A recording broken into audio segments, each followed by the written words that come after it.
Bizim usumuz yoktu, bu zəhərdir, malımız içmir, özümüz isə bilmirik, idarəmizi xarab eləyir, bandor, qarto, hamısını idarəmizi xarab eləyir, yandırır, bizə çox ziyan eləyir. Top atırlar, zəhər, saf sarı torpaq qalxır, adam az qalır ki, zəhəri öldürər. Meşədə bütün ot qalmayıb, hər şeyi bütün yandırıb, məhv verir, saf bütün zəhər axır. Sudakı bütün atrafinidir.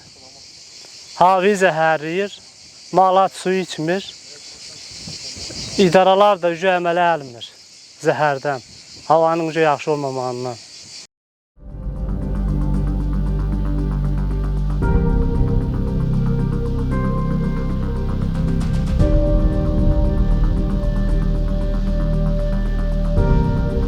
Bax elə bir su gəldi, bütün hər yeri bastı, apardı, evimiz, eşiyimiz qalmadı. Bütün təzə laminatımız, ondan sonra paltar yuyən maşımız, evin dalından yardı. Hamısı gəldilər, gördülər də, baxdılar da, polis də gəldi, pajarın da gəldi, 112 də gəldi. Yazdılar, pozdular, dedilər köməkdarlıq eləyəcəyik. Həmə indiyənə qədər hələm heç nə yoxdur. Saqqız kimi su da harda gəlir, orada da yapışır qalır, batırır hər yeri. Bir şeyin gəlsi deyirik. Vəssalam. Valla. Cəhənnəmə neyvə heç mənim vacında deyil, öyləri batırır. Vallahi haqqı öyləri batırır. Sabah qalxdı suya düşdü, öyün içində su. Bax, bu gündə heç də kim də baxmır. Bunlara dedim, gelin, raykoma çıxdılar, raykomda heç vapşe belə baxmadı. Bununla qarmalıyıq. Araya şiddət getməlidir. Bax, tufarı bütün yırtdı, çəri girdi, orayı gör nə qədər bitir. Bax, bəlkə 30 meşə simit doldurmuşuq, yenə yırtıq kəsilmirdi. İndi buralar da gör, bu saat buradan gəldi eləmi, bura o qədər çökəlib ki, bütün yenə qapıya gedir. Budur, baxarım, hələ qapımızın gününə bax. Şeben tökənmirik, 2 maşın tökdük, getdi. İndi mal yatan yerə gəlsəm razım, indi bax, gör nə gündədir.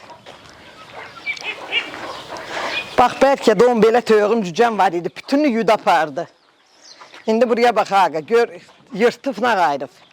Bax, buraya caq, bax, mal yatan yerəcək, bax, ağrına. Bax, bu dəqiqə bunun içində saxlayırıq malı.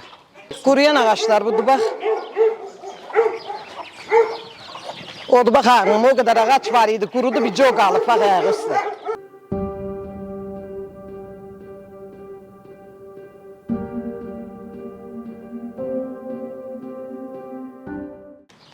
Bax, bu qapı, bu gözün görən yer, bax, bu öy.